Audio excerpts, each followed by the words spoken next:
Please call the roll. O'Laughlin. Here. Lutemeyer. Dean. Here. Beck. Here. Bratton. Here. Brown. Here. Berger. Here. Moon. Mosley. Here. Roberts. Here. Williams. That Brian. My thing's on. All right, thank you. We've established a quorum. We'll now begin the hearing. Just a couple of notes for everybody on how we'll run the committee. We have 6 nominees, I think, today, and 1 reappointment.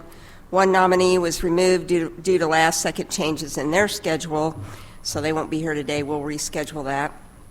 I'll announce the nominee, and the sponsoring senator will join them for a picture. If your family's with you, you're more than welcome to have them join you in that picture.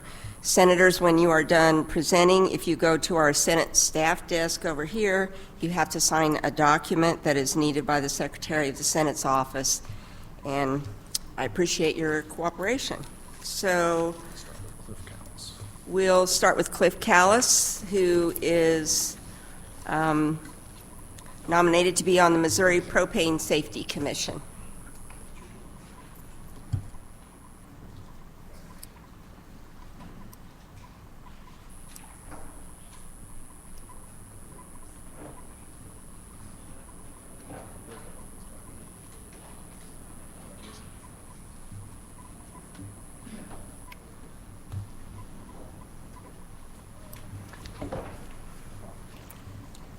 Thank you, Senator Crawford. Madam Chair, thank Yes. you for, and committee for hearing or for letting me sponsor Cliff Callis this morning. So Cliff lives in my district, obviously. He's from Sedalia. I've known him for quite a while. And it's my pleasure to present him for a position on the Missouri Propane Safety Commission this morning. So Cliff has an extensive background in marketing, and my first question is, why in the world would Cliff want to be on the Missouri Propane Safety Commission when his background is in marketing? So I'm going to tell you why, and he can also answer questions too. Well, for the last 12 years, he's worked with the Missouri Propane Education and Research Council, so he's very familiar with propane, and so I think he'll make a great addition to the commission. You know, not only has Cliff been in marketing for 35 years, he's very involved in his community and his church, and you can see by the list of activities that he's involved in that he's very active. So my pleasure this morning to present Cliff Callis for the Missouri Propane Safety Commission. All right, thank you for that. Senators, Senator Moon. Good morning, Mr. Callis. Good morning. As I was looking through your resume, I saw that you are on a podcast called Outdrive. Tell me a little bit about that. Well, being in the marketing business, a podcast is one of the most innovative approaches to getting a message out. And we launched that podcast almost 5 years ago. It's a weekly podcast, and our focus is marketing to rural America.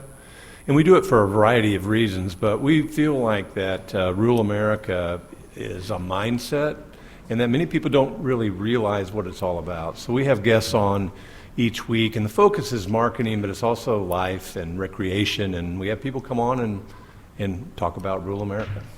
And how will your experience transfer over to the Propane Safety Board?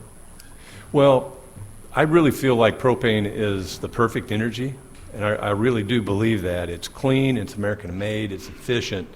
And through our agency's work with MOPERC, I've come to learn that most people don't know a lot about propane. Some are scared by it because it's a gas, but it's a very powerful energy source when used safely. And I think that's the key. And so I think my understanding of the product, how it's distributed, and how it's used will help the commission make good decisions about some of the safety programs that they wanted to put into place, and then really common sense about regulating it. Have you ever made ice cream with propane as the freezing source? No, I have not ever done that. I've heard that some have, and I've got a propane-powered tractor, and it'll certainly freeze your gloves off. I bet that's right. Yeah. Thank you for being willing to come in today and to serve on the board. Thank you. Any other questions? Hearing none, thank you for being here today. Thank you for your consideration. Our next up will be Lauren Arthur,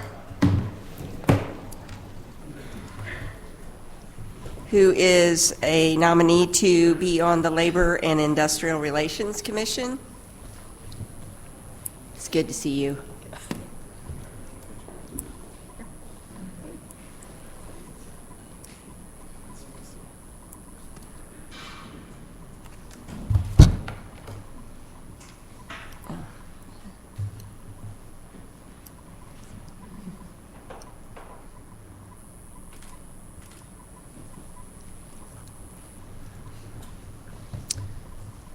Senator Luke Meyer, you can proceed when you're ready.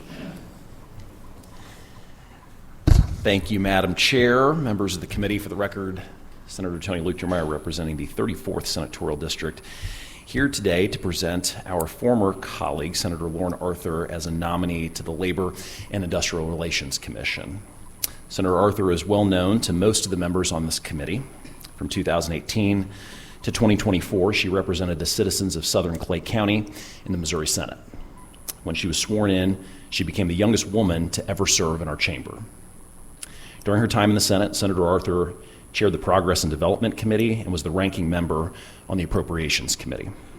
As a senator, she was a strong advocate for early childhood education, expanding health care access, and investing in economic growth in the Kansas City region. Prior to her service in the Senate, Senator Arthur was a member of the Missouri House of Representatives, where she served for 2 years. Before joining the General Assembly, Senator Arthur, 2 terms, she was there for 4 years. Before joining the General Assembly, Senator Arthur did Teach for America, where she taught English and language arts at a charter school in the urban core of Kansas City. Senator Arthur earned her Bachelor of Arts degree in history from Smith College and her Master's in Education from the University of Missouri St. Louis, where I discovered from looking at her resume she had a perfect 4.0 GPA. For those of you who are wondering why Senator Nernburn is not presenting this nomination, it's because Senator Arthur and her husband Russell recently saw the light and moved from Clay County over to God's country in Platte County. I'm honored to have Senator Arthur as a constituent and to call her a friend, and I urge the committee to join me in supporting her nomination.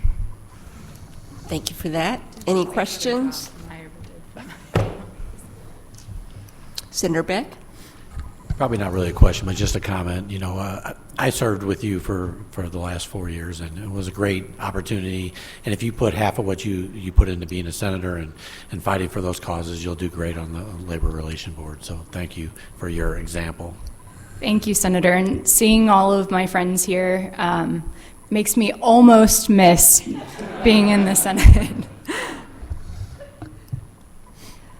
I have a question.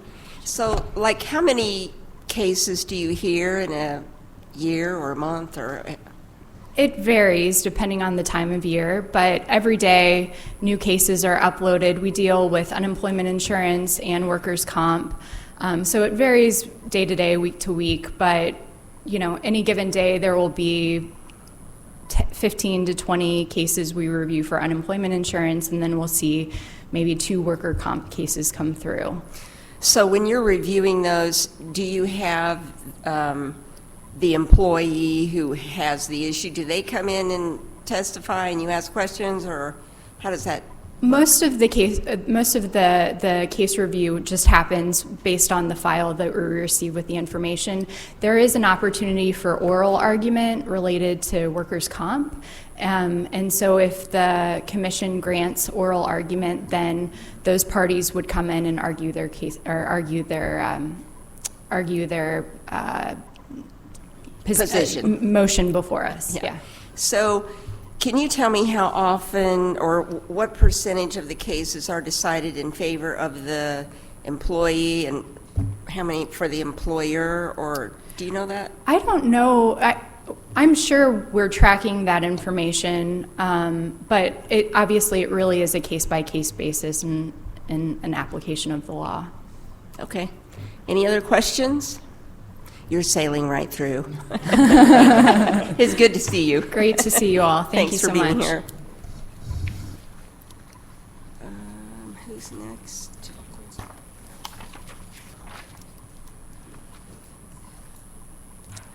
Next up, we have Maureen Clancy-May, who's nominated to be on the Southeast Missouri State University Board of Governors.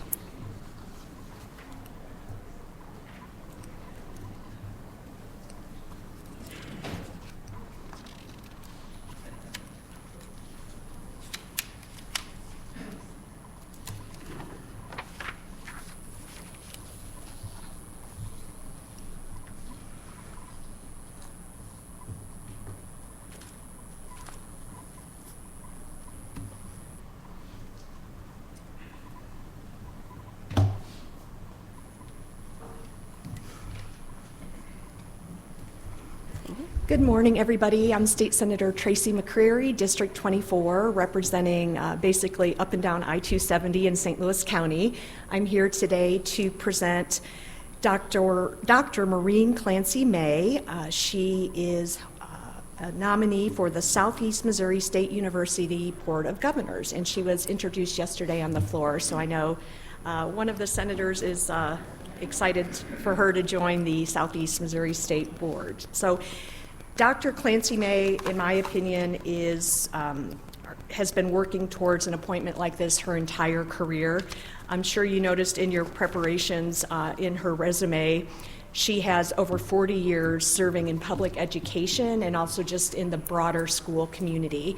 And when I really admire how she worked her way up, if you will, including starting out as a special education teacher. I think those are educators that are truly doing the Lord's work, and I'm just really honored to represent her in the State Senate and also to present her to you today.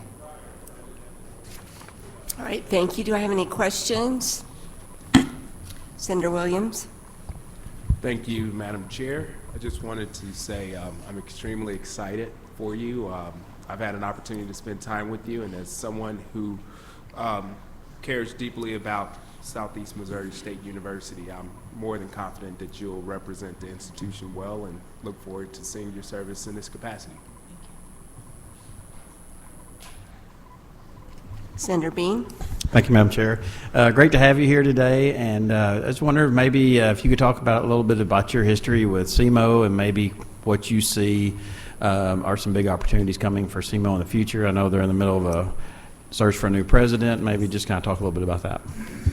Thank you. I graduated from Southeast Missouri State way back, and I have been volunteering in various capacities since then. I have always been a fan of their education department, so I've come back to this university to speak to students about the field of education.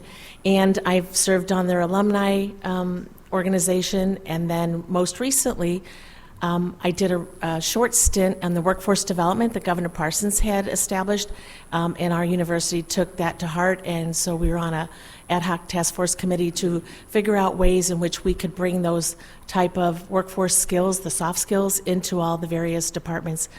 Most recently, I just finished my stint as chair of the foundation board, where I was on the foundation board for maybe 8 years or so. I think I took a break in between.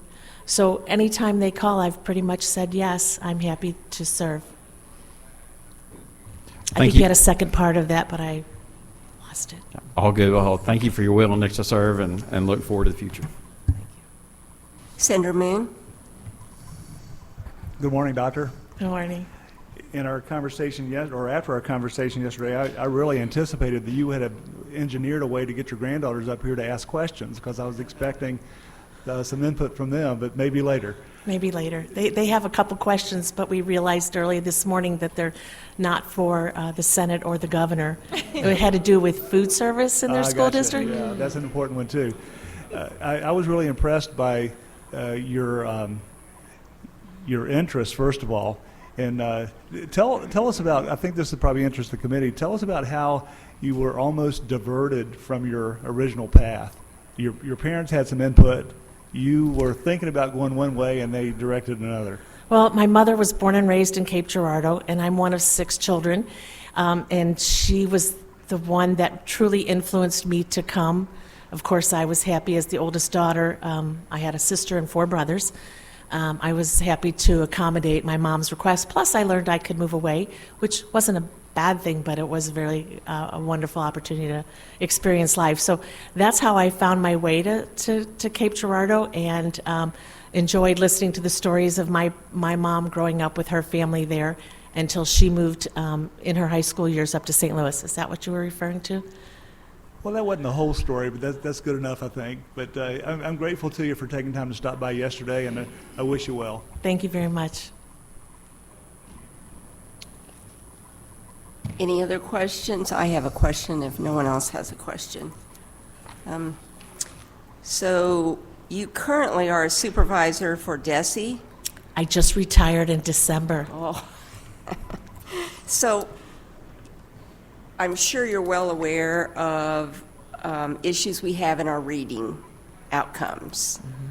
Can you address that, where you see weaknesses and what we need to be looking at to From the university's solve that? perspective? Well, my information says that you were a state supervisor for DESE, worked with traditional public school and charter schools. Right. In the Office of Quality Schools. Correct. So reading is a big problem, and I'm just wondering what you would advise about that. Well, I think I'm going to try to combine your answer with how I think it could help my role on the Board of Governors for SEMO, because I think it's important for SEMO, like other universities, to really have a thorough and well-developed program for teacher education, teacher prep, and reading is a big part of that. What I've learned in my time, my 12 years at the department, was that we need to have consistency with reading instruction that is provided across the state. And I think the science of reading has made an impact, although it's still early in terms of test results. But I think the training has been outstanding, and I think teachers and when schools can build the infrastructure to support reading with professional development for teachers, with the follow-up and support, making sure that every student has access, I think that we have seen results. And I'd like to see that at the university level, that we really make certain as a board to understand the quality of all the different programs that they offer, but of course my heart is in teacher education and leadership, but I think it's necessary that we make sure that our students at the university have the most up-to-date educational practices that are research-bound and that really make an impact on student performance, and that's what I'd like to bring. So you're familiar then with the education department within SEMO? Yes, ma'am. And one of the things that we've been told as we were working on the reading outcomes is that teachers are not always taught how to teach reading, which astonished me because reading would be like the number one thing I would think that you would learn in school. Can you address that at all?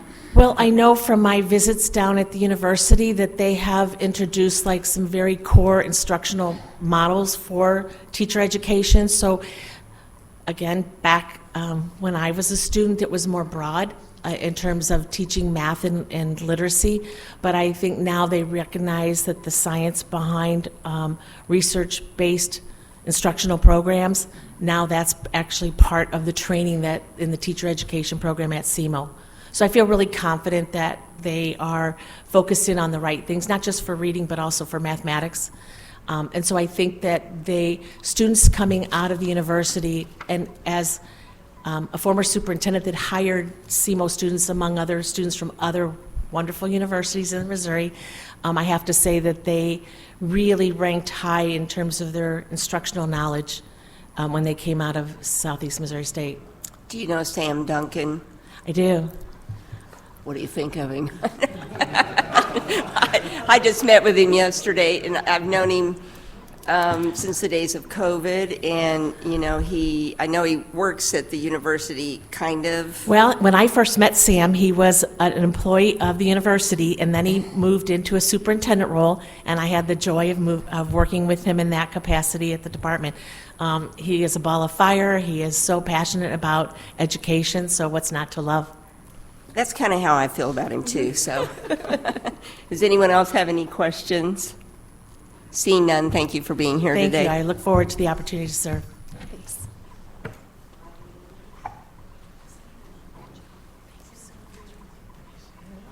Next up will be Lyda Krewson for the University of Missouri Board of Curators.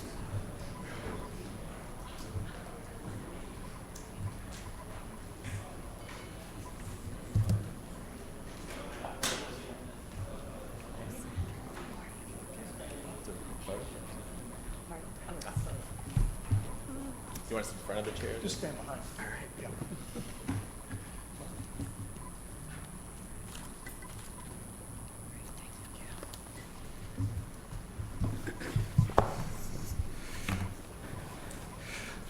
Good morning, and thank you, Morning. Chair and members of the committee, for the opportunity to introduce Lyda Krewson, who's been considered for an appointment to the University of Missouri Board of Curators.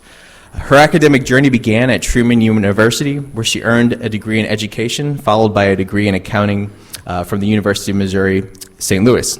These educational foundations in our state have been pivotal in shaping her impressive professional path. Her professional career began as an in-service instructor at St. Vincent's Hospital before she moved on to work with what is now Deloitte, a global professional services firm, from 1977 to 1984. During this time, she led major audits for corporations, and in 1984, she transitioned to Peckham, Guyton, Albers, and Vates, where she served for 23 years as vice president and the chief financial officer.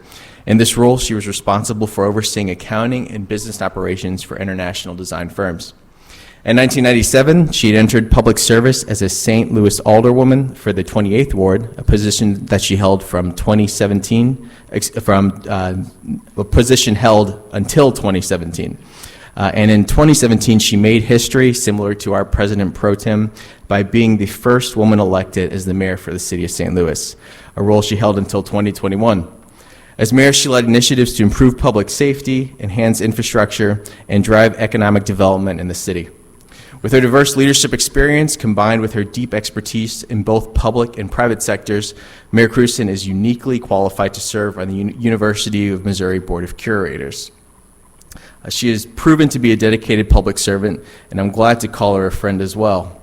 And her dedication and vision will be invaluable in shaping the future of the University of Missouri's system. And if you have any questions, we'd be glad to answer them. Senator Lukemeyer. Thank you, Madam Chair. Mayor, thank you for being here today. Thank you for your willingness to serve. The University of Missouri has got a dear place in my heart, as I know it does for a lot of the members of this committee, as I'm an alum from the University of Missouri in Columbia. And the only question that I had was really directed to that campus. What do you see as the biggest opportunity or thing that you would like to see accomplished during your tenure at Mizzou's campus specifically? Thank you for that question. Well, first of all, let me say that MU Columbia is an absolutely stellar university as it sits today, and very accomplished. There are more people applying, young people applying to go there, and more folks being admitted. There are a lot of exciting things going on there. One of them is the MU Research Reactor. I don't know if you're familiar with that, but it is one of the only research reactors, and there is an effort in a very early stage to expand that reactor, which I think is a very large project. We're learning how large that is now. You know, I've served just for a few months as an interim appointee, so I certainly don't know everything about this, but that is a very big project. And of course, there's the North End Zone project. Very big project as well. So I look forward really to supporting the administration and the current Board of Curators, which is really excellent group of people, 9 folks who are serving to lift up the whole system. Of course, Columbia. Moon Choi is the president of the whole entire system and the chancellor of Columbia. But also University of Missouri St. Louis, which is very, very important to our region. University of Missouri Kansas City, and Missouri S&T, which tremendous engineering school. So. Senator Williams. Thank you, Madam Chair. Mayor, congratulations. You said something I think is really important to note. You've been on the Board of Curators now for the past couple of months. And one thing that I think you've learned about it is it's a very busy, busy job, and it requires a lot more time than people anticipate. Probably your husband, Mike, as well. He probably is getting used to not seeing you as often, back to the mayor days. One thing I think is also important is with the system, clearly we understand the great things that are happening in Columbia, S&T, and as well as Kansas City, but in St. Louis, the University of Missouri St. Louis is in the process of implementing an engineering program. Clearly there's a lot of synergy around being able to drive the workforce there, which is going to be very beneficial to the rest of the state. I just really wanted to just make the comment that I appreciate how intentional you've been in this role, because I really do think that a lot of people underestimate how much time goes into being a curator. So thanks for your time and willingness to serve, and I'm looking forward to seeing your leadership in this capacity. Thank you. I'm happy to serve and happy to spend the time. I'm retired now, so I have more time to spend on this. Any other questions? I have a question.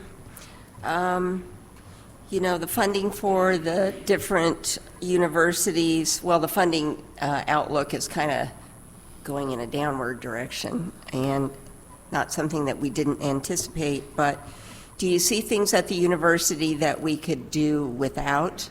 I'm not going to ask you to say what, but, you know, do you talk about that in your meetings, or?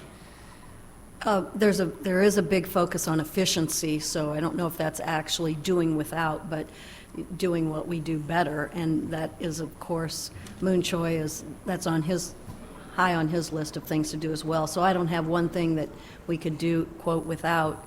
You know, this university system educated almost 70,000 people last year. That was their combined enrollment. That's a lot of most of whom are Missourians, not all, of course. The folks that are not Missourians pay much additional tuition, but that's so important, I think, to our workforce and also to keeping our young people in the state of Missouri. So it's not an exact answer to your question. We need to do things as efficiently as possible, but the main mission here is to educate young people, develop a workforce to be able to be, you know, productive members of our state. Do you know what's the average number of hours students take? I mean, when I went to school, it was 15 to 18. Right. And we were out in 4 years. Right. Now it seems like it takes 5. I don't, why is that?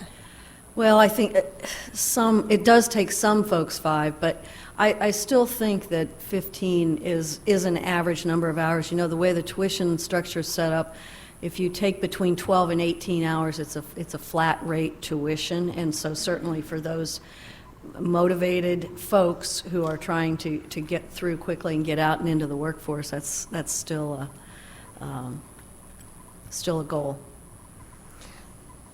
But for a person to get an undergraduate degree, wouldn't the average be 5 years? Or would I don't believe maybe it's I misunderstand 5. I that. don't believe it's 5 years. I think there's still a whole lot of folks who graduate in 4 years. And of course, if you need a few more hours, stick around and get that. But I think 4 years is still an average. The university, I know, tracks how many folks graduate within 6 years as a metric, and I don't have those numbers in front of me, but 4 years is still pretty normal, I think. Yeah, especially now that so many schools offer classes that can go for college credit. And That's right. It would seem it would be going down instead of up. So, And that's a good program. A lot of young people take college classes when they're seniors in high school. thank you. Any other questions? Thank you for your willingness to serve. Thank you for being here today. Thanks for your consideration. Next up, we have Mark James, Director of the Department of Public Safety.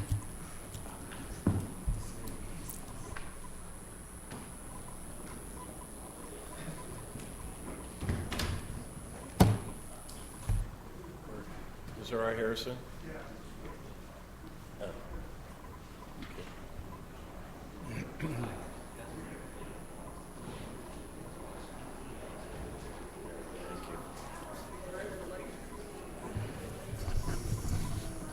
Morning, Madam Chair, members of the committee. Mike Bernstetter representing the 6th District, here to present Mr. Mark James for Director of Department of Public Safety. Mr. James is a 6th-generation Missourian from Willow Springs, Missouri, who now lives in Camden County. He is married with 3 children and 6 grandchildren. He graduated from the University of Central Missouri in 1978 with a criminal justice and administration degree before becoming a member of the Highway Patrol, where he was served as trooper, undercover investigator, assistant supervisor of the narcotics unit, and supervisor of the intelligence section. In 1987, he became a special agent with the ATF in Kansas City and advanced through the ranks over a 20-year career.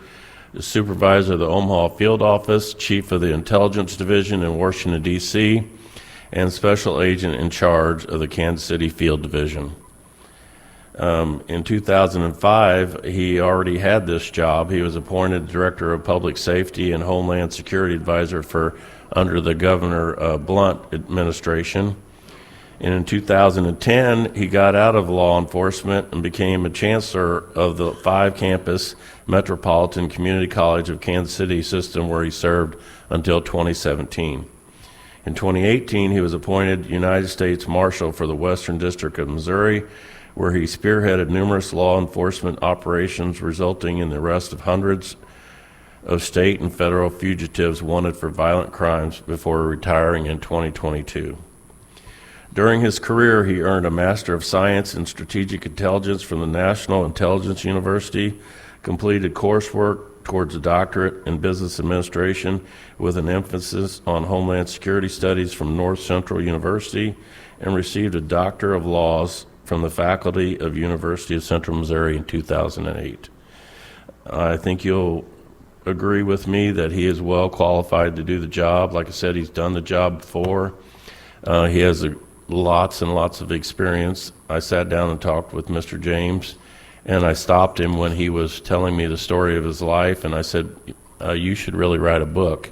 And he said, actually, I am writing a book, but he stopped because Governor Kehoe asked him to serve in this position again. So I present to you Mr. Mark James. You seem like an overachiever to me. I don't know about it. Does anyone have questions? Senator Luke Meyer. Mr. James, thanks for your willingness to serve. Like Senator Bernstetter, also very impressed with your resume, having served as a trooper, a federal agent, having done the job that you're about to get to do, hopefully again, previously under the Blunt administration, and then of course being United States Marshal for the Western District. My question is, what are the things? It's no secret there's been a crime epidemic that we've particularly seen in St. Louis and Kansas City. What are the things, in your view, that DPS could do to partner with local law enforcement to crack down on violent crime, not only in St. Louis and Kansas City, but around the state? That's an excellent question. Essentially, it goes to the root of Governor Kehoe's crime plan. The Operation Relentless Pursuit was one that I had quite a bit of input towards, based off the model that we perfected during my time as United States Marshal, where we put together operations that went after the worst of the worst.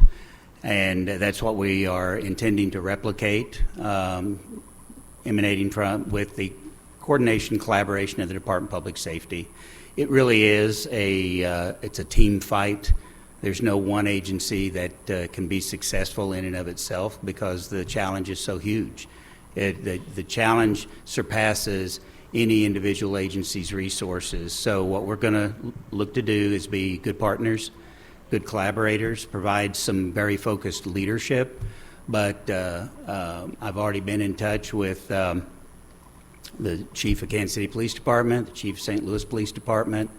I will be, as soon as I'm able to, with the concurrence of the Senate, hopefully, be reaching out to the major law enforcement associations, the Sheriff's Association and so forth. I'm friends with a number of the current elected leaders of the sheriff's ranks. We've had a lot of conversations. So it's really going to be about creating a force multiplier effect by identifying common goals that we all can rally around and targeting the repeat offenders. The vast majority of crime in this state and in our country is committed by a small percentage of people that have not been effectively dealt with. So that's what we're really going to focus on. As of last week, I know that we had 17,657 active felony warrants in the state of Missouri for what is called UCR Part 1 crimes, which are the worst of crimes: assaults, robberies, murders, drug trafficking, and so forth. We currently have 17,657 Part 1 crime fugitives in the state of Missouri, and they are everywhere in every county, and that's what we're going to really target. Senator Bean. Mr. James, thank you for your willingness to serve, and once again, what an incredible record, and very glad we haven't met on a professional basis, I'll just say it that way. But, you know, in talking about these crimes, where do you see your role with all agencies on officer recruitment, officer retention? Because I know that's pretty well a problem just no matter where you go in the state. So do you have any ideas there that you could be helpful in that? Well, it is a problem for everybody, whether it be local, the sheriff's departments, the state patrol, federal agencies. We all struggle to recruit. We are looking to try to do some creative things in the state to incentivize law enforcement officers from neighboring states, perhaps, other parts of the country, who we might highlight to them the value of coming to Missouri, becoming a Missouri law enforcement officer. We do offer a reciprocity for licensure. We do offer credit towards post-certification for members of the military who have been trained in law enforcement, military police, and so forth. We have a Blue Scholarship program, it's called, that you all have appropriated money for, that allows us to help pay the tuition for law enforcement academies for those people who are wanting to get into a law enforcement career. So we're just trying to be innovative and think a little bit more like a business in terms of marketing strategies to attract good quality candidates. Well, I appreciate that. And I guess my final comment would be I do hear more and more from agencies everywhere I go to that the cyber crimes just keeps on going up, and they seem like they don't have a lot of the support that they need for that. So anyway, just a comment. Once again, appreciate your willingness to serve. Yes, sir. Senator Williams. Yeah, I'll be really quick. I wanted to just say, one, I appreciate you taking time to come by and visit with my office. The Department of Public Safety is a really important department. Senator Luke DeMeyer and I have had the opportunity to work together on a lot of issues that come through and fall within the scope of your department, and it's been really important for me to have leadership there that prioritizes engaging with the legislature, bringing ideas to us, having liaisons that are engaged and can really understand kind of some of the concerns and reservations, not just of the legislature, but also of the department and what you see day to day. So I hope that is something that you prioritize. I believe from our conversation you will. And you know, looking through your background, I knew that you really cared a lot just through our conversations, but to see your diverse background, one that stood out that I think is notable is your acknowledgement for academia.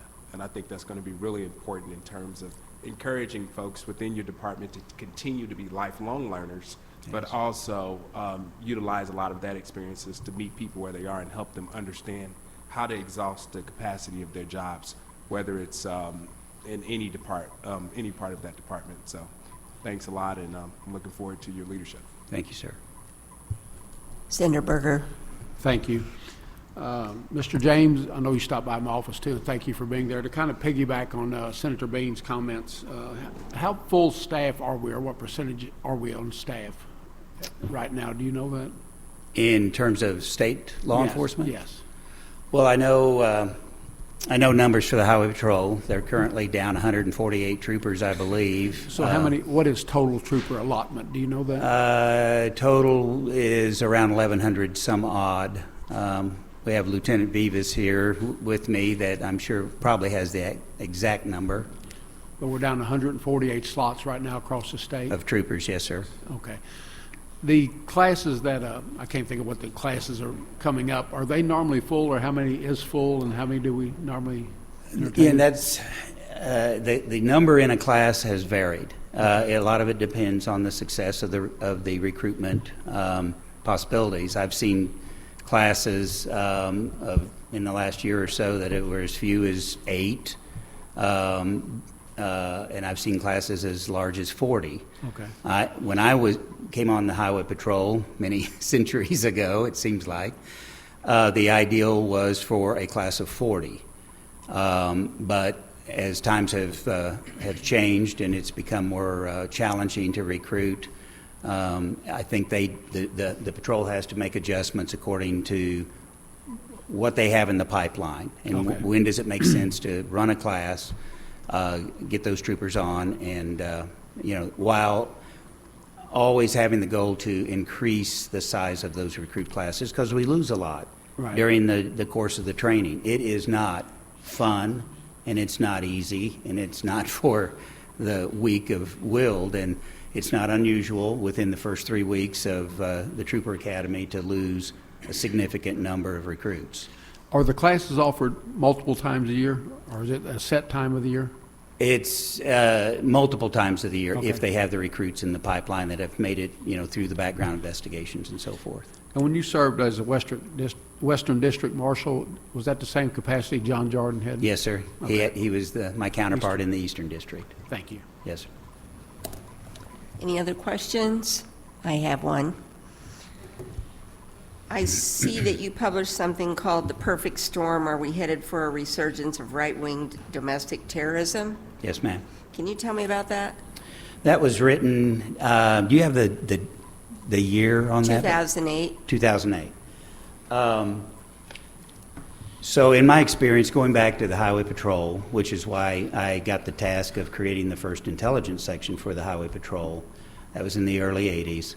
We had then, in the state of Missouri, we had a surge of some fairly nefarious individuals who were doing a lot of training, explosives devices, military, paramilitary type training and so forth, with plans to do various criminal activities. To include the original plan to blow up a federal building was hatched in Missouri, the one that ultimately was carried out in Oklahoma City. I was working undercover in narcotics when we had 2 Missouri state troopers machine gunned down in southwest Missouri in 1985, Jimmy Leniger and Alan Hines. They were machine gunned down by a member of one of these organizations called The Order, who was a wanted federal fugitive out of Washington State, part of a group that had been involved in, they had murdered a Denver talk show host, they were involved in armored car robberies, various and sundry violent crimes violating federal laws. They were indicted, arrest warrants issued, and this fellow was making his way to Missouri to go to one of the compounds in southern Missouri. So I lived and worked through that dynamic in those years. You turn the clock forward up to 2008, and we had things going on politically. If you think back, we had our first African-American president at that time, elected from the Democrat Party, and we were starting to see dynamics at play, and the paper was written, are the dynamics at play akin to what happened in the 1980s? Are we seeing, we went through different, in the Clinton administration when the assault rifle ban was put into effect. When that happened, I was in Omaha at that time supervising a group of agents, and during that era was when the militia group became very active. So we see the ebb and flow of terrorism, whether it is extremists from a ultra right-wing perspective or if it's extremists from an ultra left-wing perspective. What we see play out politically, it can be fodder for inciting certain groups of people to do things, to violate the laws, commit violent criminal acts, and so forth. So that paper was written basically asking that question of, with today's politics, is it ripe, is the climate ripe to see this type of activity that we saw in the 80s to, again, occur? And what was your conclusion? Well, at that time, the conclusion was that there are a lot of commonalities that it was ripe, but we really didn't see it happen, if you think about it. We didn't see the level of violence that occurred in the 80s. We didn't see federal buildings being blown up, as we saw in Oklahoma City.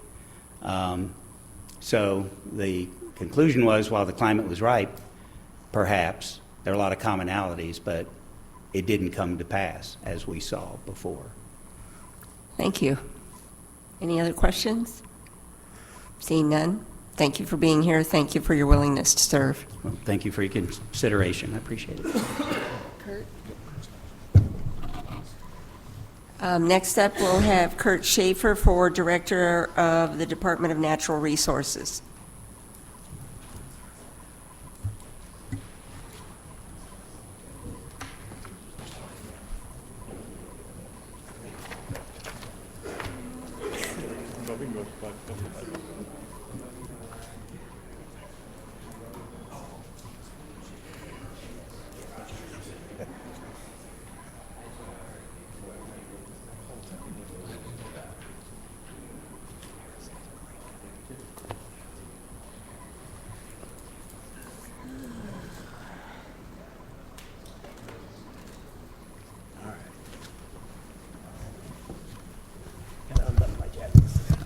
Thank you. Senator, proceed.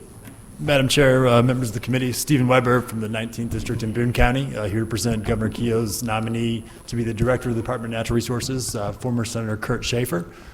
One of the things that I've really come to appreciate over the years is longevity and commitment, being interested in something longer than just a TikTok video or a social media post.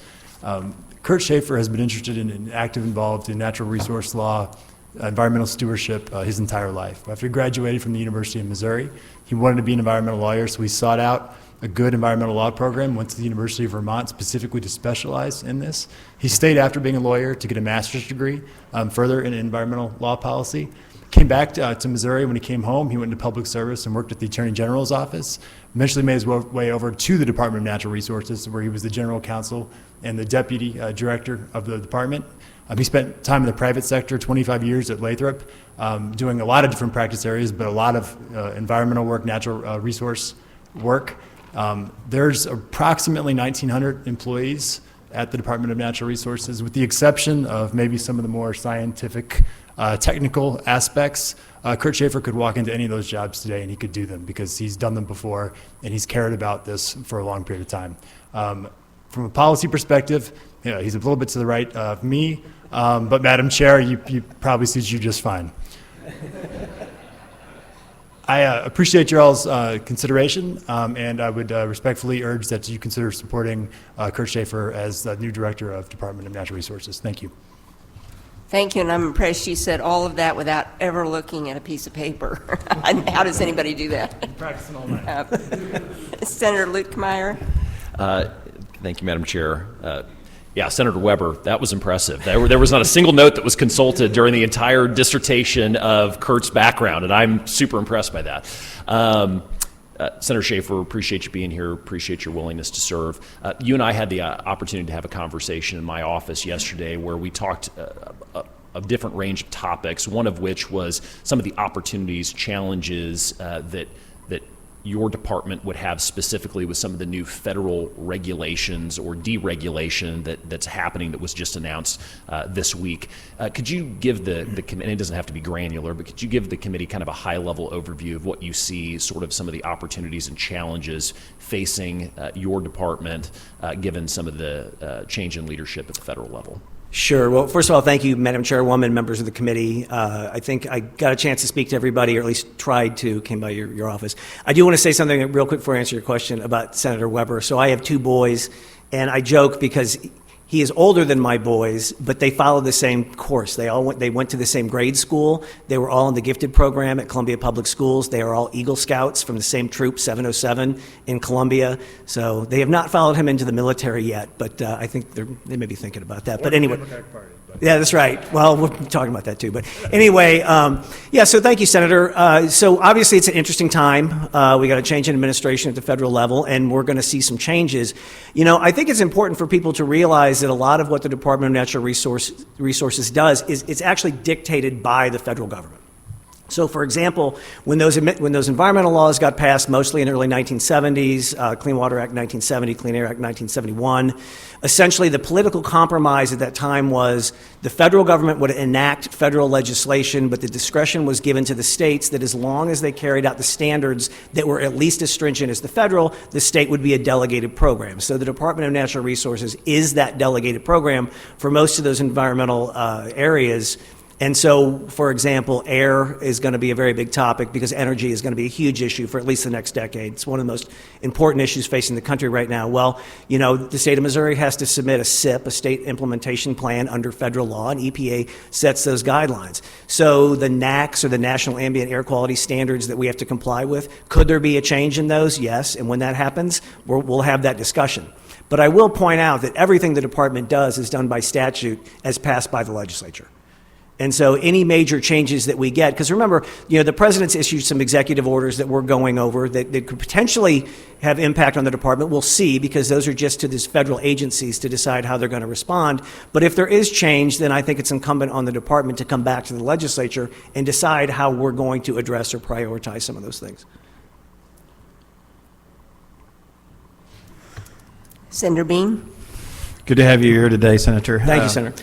One question I have is I do get several comments a year over the timely manner in which the State Historical Preservation Office responds to projects, that holds them up, that I'm not taking away anything they do because I think that's important. But I do get a lot of, I will get 3 or 4 a year on that office. And do you have any comments there about making that more efficient or? Yeah, I think because obviously State Historic Preservation Office, it falls under the Division of State Parks, which is a division at DNR. I do know in the past that particular program has had a hard time getting people to stay. And I think that has led to some delay. But I will tell you, carrying out Governor Keogh's vision for the department, a big part of that is compliance assistance. And if we want positive outcomes, whether it's historic preservation or whether it's an environmental issue, you're going to get better outcomes if you use your resources to upfront tell people what the expectation is and then help them get there, as opposed to expecting that they know what it is, because some of these things are very complicated, and then whacking somebody with a hammer after they didn't comply. So that's going to be a huge part of what we do, and I think that that's a great area that we need to look into and make sure that we've got the people there to make sure the turnaround time is fast enough. Thank you. Thank you, Senator. Any other questions? Senator Moon? And then Hello, Senator Schaefer. Good afternoon, or good morning, Senator. There have been some concerns raised in conversations I had yesterday, and I don't agree with all those concerns necessarily, but one of the questions that was brought up to me was how in your role as the director of DNR will you make the health and safety of Missourians a priority? Well, first of all, it's the mission of the Department of Natural Resources to make sure that we're good stewards of the natural resources and protecting human health and the environment. I believe that everything that we carry out should be empirically health-based to protect human health or the environment. And that's something that I think from the federal level on down we'll continue to look at. But it's obviously everyone wants safe drinking water for their kids and families. Everyone wants less pollution. And so those things are very easy. Some of the things on the periphery of where you actually have to look at a balance between how things work out. That's what every one of you does every day in your job as a senator, is balancing competing interests. So I look forward to looking at those issues. And I'll be candid, I've done a lot of work for agriculture in the private sector, and I know that there's some people that don't particularly like that. I think that goes hand in hand. I think some of our farmers and ranchers are the best stewards of land in the state of Missouri, and I think that it goes hand in hand with what the department is required to do, which is to make sure that we are protecting human health and the environment and managing those natural resources in the best possible way that we can do that. And I'll agree with you on that, where there are some regulations that I believe are necessary, but I believe there probably are, and hopefully you would concur that there are some regulations that may not be and may be able to be relieved. What do you think about Well, that? it's interesting because in the kind of the birth of the environmental regulatory, in the 1970s, it was mostly carried out by health agencies. And then obviously the EPA was kind of boosted up and it got very burdensome. And so all that's gone over to EPA. But yes, I think we have crossed a threshold in some areas, not all, of going from what is truly science-based necessary regulation for human health and the environment versus things that get more into the area of aesthetics. And that's always an issue for us to look at. And generally those aesthetic issues are more an issue for local government, for example, than the Department of Natural Resources, but we'll continue to look at those. Senator Williams. Thank you, Madam Chairman. Senator, good to see you. Good to see you, Senator. I'm one of those senators you did not get by and see. So Came by, yesterday. Okay, I missed you. And governor's office, I came by to double check, and I said I had one pressing question for you that I was going to have to ask now, which I would have liked to ask sooner, so hopefully it's not too embarrassing. Your name is Kurt U. Schaefer. Yes. What does the U stand for? It stands for Ulrich. Okay. My dad was stationed at a MASH hospital in Augsburg, Germany, and the local Catholic church there was St. Ulrich's, and so that's where my middle name comes from. Thanks for sharing that with me. Congratulations. Yep. Thank you, Senator. Forward to your leadership. Thank you, Senator. Senator Bratton. To briefly, so I've met with you, and I know you're fully qualified for this position. I actually look forward to you assuming this role.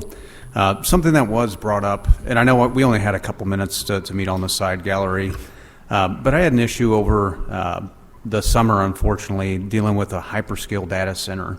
I don't know, have you been brought up to speed? Can you say it again, sir? A hyperscale data center. Okay, The tremendous resource suck that they become and the impact of communities is immense. It was something that I was, completely unaware as to the scale of these things. Data centers, yes. Yes, and what they've morphed into, not some obscure brick building that's just hidden off in nowhere land. There's something that is continuing to grow like this massive monster that will consume all resources of a community.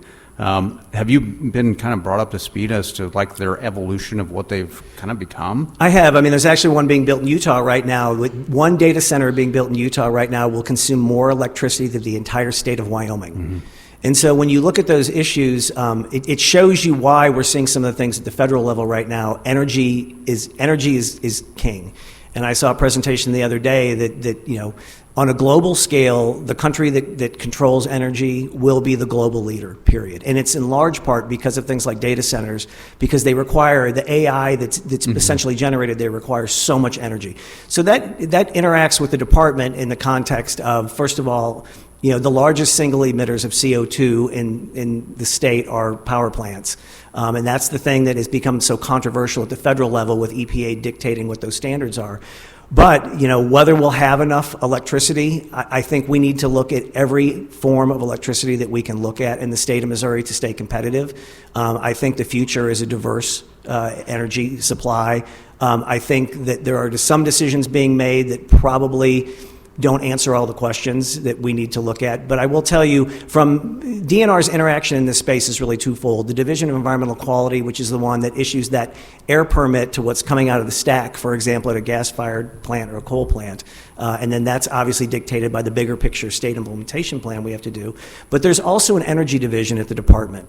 And I will tell you, my personal opinion, they do good things there. They do low-income weatherization and other things like that. But I believe, especially in my former capacity as a state senator, I believe that energy division was supposed to develop bigger picture energy policy for the state of Missouri. And that's one direction I know Governor Kehoe wants to go, and that's one thing that we're going to do. And it's not the energy division in that context is not regulatory. They have no regulatory authority. It is simply a policy-making entity, which I think is good, because no one should, you're not concerned about, for example, somebody's going to issue you a permit or something. You're just trying to get all the data that you can. But I think that issue of data centers, where Missouri plays in that and what our long-term future is for energy stability and, cost-effective and energy that people can afford. I think it's going to be a huge aspect for the Division of Energy at the department. I think it's going to be new to the department, but I think it's going to help this body immensely, because then you'll have kind of a roadmap that you get to contribute to. But then also, as you look at issues of legislation going forward, you'll know how that does or does not fit into a plan that gets Missouri down the road where it needs to be in energy production. Okay. Well, look forward to working with you on that. Thank you, and Senator. I thank do too. Senator Bean? Just a quick follow-up comment. Great comment. I feel strongly that our farmers and ranchers are some of the best stewards of the land. In fact, I've had the EPA on my farm in a positive way 4 times, showing people in the offices how we are, the money we spend, what we do to be good stewards. So great to hear that comment, and I open that up to you as well. So. Thank you, Senator. I'm a big fan of clean coal. I just want to put that out there. I think you know that. Does anyone else have a question? Seeing none, thank you for being here. Thank you for your willingness to serve. Thank you very much. That concludes our hearing for today, and I make a motion for us to enter executive session. Do I have a second? I have a second. All those in favor, say aye. Aye. All opposed? We're now in executive session. I now move that we roll all nominees and the one reappointment into one slate. Do I have a second? Is there any discussion on that motion? Seeing no more discussion, all those in favor, say aye. Aye. All opposed?